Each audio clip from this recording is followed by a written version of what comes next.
So, let's cook tinola. So, lahat tayo mag-cook. Ganito lang kasimple yung mga ingredients yan. So, manok, bawang, sibuyas, luya, yung ating papaya, at saka malunggay. So, let's start to cook. So, kapag ginisa na natin yung bawang, sibuyas, yan, saka ilagay natin yung ating manok, tapos yung ating seasoning.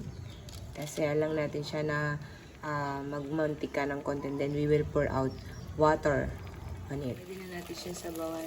Medyo nagmantika na yung manok.